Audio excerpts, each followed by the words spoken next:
कि टूनी नाम की एक चिड़िया टुनटुनी के साथ रहती थी। वो अपना और अपनी बच्ची का पेट पालने के लिए रिक्शा चलाती थी। उसका अपना रिक्शा था जिसमें वो गांव के जंगल से शहर के जंगल में सवारियां लाती और ले जाती थी।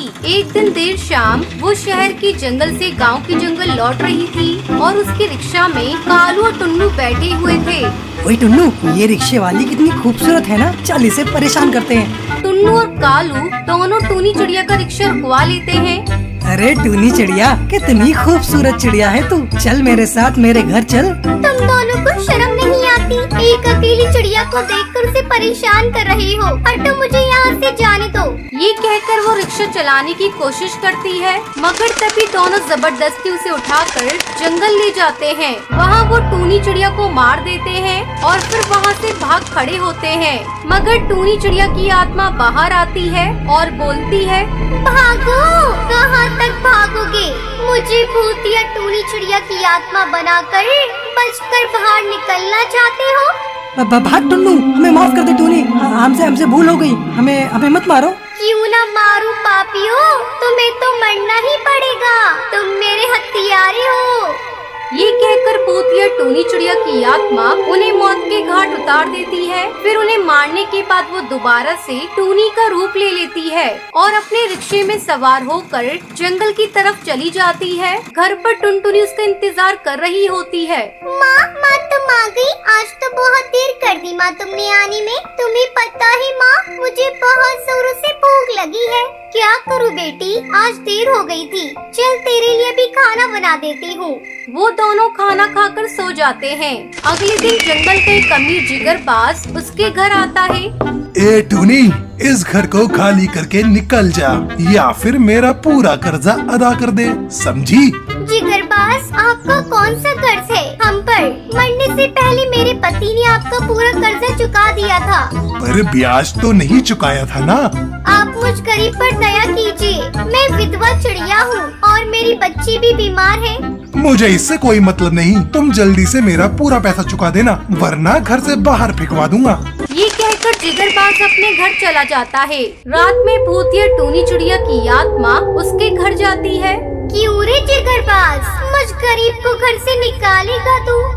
टूनी, तुम भूतिया टूनी चिड़िया की आत्मा हो? हाँ, मैं भूतिया टूनी चिड़िया की आत्मा हूँ, पक्षियों का खून पीने वाली आत्मा हूँ। अब तक तू गरीबों का खून पीता आया है, पर आज मैं तेरा खून पी जाऊंगी।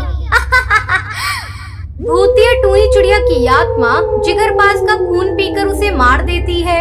लालची जिगरबाज, आज मैंने तेरा काम तमाम कर दिया। आज के बाद तू किसी गरीब को परेशान नहीं करेगा। ये कहकर भूतिया टूनी चिड़िया की आत्मा फिर से टूनी चिड़िया का रूप ले लेती है और वहाँ से निकल जाती है। मगर जंगल के दो पक्षी बंटी और हरी तोता उसे रूप बदलते हुए देख लेते हैं। अरे टूनी तो भूतिया चिड़िया की आत्मा है, जिगरबाज को मारकर तो जंगल का भला ही किया है। निर्दयी, सब गरीबों को परेशान करता था। लेकिन इस भूतिया टूनी चिड़िया की आत्मा का क्या भरोसा, कल को हमें और हमारे बच्चों को भी मारने लगे तो? उस दिन के बाद पूरे जंगल को पता चल जाता है कि टूनी भूतिया टूनी चिड़िया की आत्मा है और पक्षियों का खून पीकर उन्हें मौत के घाट उतार देती है। सब बच्चे टुनटुनी चिड़िया से डरने लगते हैं। एक दिन लूसी कबूतरी टुनटुनी से कहती है, देख टुनटुनी, आज के बाद से हमारे साथ मत खेला कर। तेरी माँ भूतिया चिड़िया की आत्मा है, समझी? भाग जा तू यहाँ से। ये सुनकर टुनटुनी अपने घर जाकर अपनी माँ से पूछती है, माँ सब तुम्हें भूतिया टूनी चिड़िया की आत्मा कहते हैं, क्या तुम आत्मा हो? नहीं बेटी, मैं कोई आत्मा नहीं हूँ, मैं तेरी गरीब माँ हूँ। इस तरह टूनी अपनी भोली भाली बेटी को अपने झूठ से तसल्ली दे देती है। लेकिन डर की वजह से कोई भी पक्षी उसके रिक्शा में बैठना पसंद नहीं करता था। अब तो इस जंगल में रहकर अपनी बेटी का पेट पालना भी मुश्किल होता जा रहा है। कोई भी मेरे रिक्शे में बैठना नहीं चाहता। हे भगवान, कुछ करो। तभी जंगल का सरपंच कड़कनाथ सेठ वहाँ आता है। टूनी, जंगल के पक्षियों का मानना है तुम पक्षियों का खून पीकर उन्हें मार रही हो। तुम एक भूतिया चिड़िया की आत्मा हो। नहीं कड़कनाथ सेठ, जंगल के पक्षी झूठ बोल रहे हैं। मैं कोई आत्मा नहीं हूँ। देखो टूनी, अब झूठ बोलने से काम नहीं चलेगा, हमें सबको सच बता दो, नहीं तो कोई और इलाज करना पड़ेगा। सरपंच की ये बात सुनकर भूतिया टूनी चिड़िया की आत्मा अपने असली रूप में आ जाती है और अपनी मौत का राज बताती है, जिसे सुनकर सब पक्षी बहुत दुखी होते हैं। टूनी, तुम्हारे साथ कालू और टुन्नू ने बहुत गलत किया, लेकिन तुमने उससे अपनी मौत का बदला ले लिया। लेकिन फिर भी तुम ये जंगल छोड़कर क्यों नहीं जा रही? सरपंच जी, मैं ये जंगल तो क्या, ये दुनिया ही छोड़कर चली जाऊंगी, पर मेरे बाद मेरी बेटी का क्या होगा? इसकी देखभाल कौन करेगा? ये फिक्र मुझे सताए जा रही है। टूनी चिड़िया, मैं तुम्हारे इस दुख को बखूबी समझ रहा हूँ, पर तुम चिंता मत करो, तुम्हारी बेटी की देखभाल की जिम्मेदारी मैं उठाऊंगा। आप अकेले नहीं हो सरपंच जी, टुनटुनी बेटी की देखभाल की जिम्मेदारी हम भी निभाएंगे। आप सबकी ये बात सुनकर मैं बहुत खुश हुई। अब मैं बेफिक्र होकर ये दुनिया छोड़ सकती हूँ। ये कहकर भूतिया टूनी चिड़िया की आत्मा अचानक से गायब हो जाती है और सब जंगल वाले टुनटुनी के अपने बच्चों की तरह देखभाल करने लगते हैं। ओफो, यहाँ तो सभी धर्राटे काट रही है। तभी भूतिया चिड़िया की नजर एक सुंदरी कौवी के नेकलेस पर पड़ती है। रहा नहीं जाता, तड़प ही ऐसी है। देखो तो सही, कितना खूबसूरत नेकलेस पहनकर खड़ी है ये कौवी। इसे तो मेरी गली में होना चाहिए था।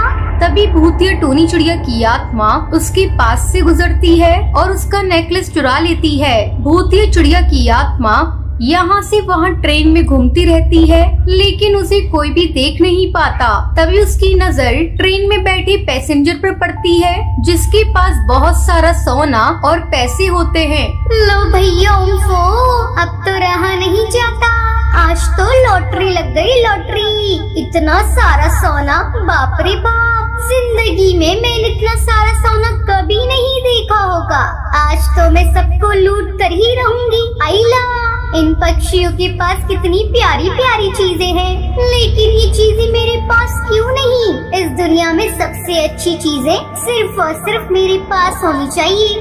तभी ट्रेन एक सुरंग के नीचे से गुजरती है। तभी अचानक से पूरी ट्रेन के अंदर अंधेरा हो जाता है। जैसे ही ट्रेन सुरंग के अंदर से बाहर निकलती है, ट्रेन के अंदर से अंधेरा गायब हो जाता है और बबली कबूतरी की नजर अपनी बहू टुनटुनी के गले पर पड़ती है। अरे टुनटुनी, तेरे गले का हार कहाँ गया? क्या बात कर रही हो माँ जी? मेरा हार तो मेरे गले में ही है। जैसे ही टुनटुनी अपना गला देखती है, उसका गला बिल्कुल खाली होता है। जिसके बाद टुनटुनी अपना हार यहाँ वहाँ ढूंढने लगती है, लेकिन उसे उसका हार नजर नहीं आता। ऐसे ही धीरे धीरे वहाँ पर कई पक्षियों के सोने के जेवर गायब हो जाते हैं। सब पक्षी पुलिस स्टेशन जाकर अपनी FIR लिखवाते हैं। आप लोग चिंता मत कीजिए, हम जल्द से जल्द चोर को पकड़ने की कोशिश करेंगे। वहीं दूसरी तरफ भूतिया टूनी चिड़िया की आत्मा इतना सारा सोना लेकर वहाँ से अपनी गुफा में 9-2-11 हो जाती है। टूनी, टूनी नाम है मेरा, मैं किसी के सामने झुकेगी नहीं।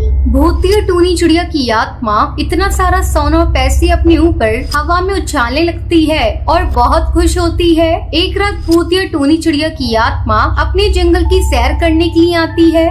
आइला, आज तो मैं इस जंगल की सैर करके ही रहूंगी। काफी टाइम हो गया है अपने जंगल वालों को देखे बिना। थोड़ी उनकी खैर खबर भी तो लेकर आती हूँ। भूतिया चिड़िया की आत्मा जंगल में पहुंच जाती है। आइला, यहाँ तो चुराने के लिए कितना सारा सामान है। आज तो मैं यहाँ सबका सामान चुराऊंगी। अब शुरू होगी मेरी लूटमार। शैतान देता है तो छप्पड़ फाड़ कर देता है। ये कहकर भूतिया टूनी चिड़िया की आत्मा जंगल में लूटमार करने लगती है। कभी किसी की सब्जियां चुराती तो कभी किसी की दुकान से कपड़े चोरी कर लेती। तभी भूतिया टूनी चिड़िया की आत्मा को कड़कनाथ सेठ के हाथ में iPhone 13 Pro दिखाई देता है, जिसे देख भूतिया टूनी चिड़िया की आत्मा खुद से बोलती है, क्या बात है, आईफोन, और वो भी iPhone 13 Pro। ये तो पूरी किडनी के सम्मान है। आई लव दिस, मजा आ गया। भूतिया टूनी चिड़िया की आत्मा तुरंत जाती है और उस कड़कनाथ सेठ का iPhone चुरा लेती है। जिसके बाद कड़कनाथ सेठ अपना iPhone यहाँ वहाँ ढूंढने लगता है। अरे हे भगवान, मेरा iPhone कहाँ गया? अभी तो लिया था और पूरी किडनी के जितने पैसे दिए थे। अरे पूरे के पूरे लाख रुपए का iPhone था। अरे ढूंढो रे ढूंढो, मेरा iPhone कहाँ गया? वो कड़कनाथ सेठ तुरंत अपने आईफोन चोरी होने की रिपोर्ट पुलिस में लिखवा देता है, लेकिन हर बार की तरह इस बार भी पुलिस चोर को ढूंढ नहीं पाती, जिसके बाद भूतिया चिड़िया की आत्मा सब पक्षियों को परेशान करने लगती है। अब आया ना मजा, अब इनका सारा पैसा लूट कर यहाँ से चली जाती हूँ। भूतिया टूनी चिड़िया की आत्मा उनका सारा पैसा लूट लेती है और वहाँ से चली जाती है, जिसके बाद आगे जाकर उसे कूड़े के ढेर के पास गरीब बच्चे दिखाई देते हैं, जो कूड़े के डस्टबिन में से खाना ढूंढ रहे होते हैं और उसी खाने को खा रहे थे, जिन्हें देख टूनी चिड़िया की आत्मा खुद से कहती है, ये तो मैंने कभी सोचा ही नहीं। इस दुनिया में कितने बेसहारा गरीब बच्चे हैं जिन्हें अच्छी जिंदगी की बहुत ज्यादा जरूरत है। इतने समय से मैंने चोरी की और कभी किसी का भला नहीं किया, लेकिन आज ये देखकर मेरी आंखें भर आई है। अब मैं अपना सारा चोरी का पैसा इन गरीब बच्चों की सेवा में लगाऊंगी। आज से यही मेरा मकसद होगा। इतना कहकर भूतिया टूनी चिड़िया की आत्मा तुरंत खाना चोरी करके लाती है और उन बच्चों को दे देती है, जिसके बाद से भूतिया चिड़िया की आत्मा गरीब और बेसहारा बच्चों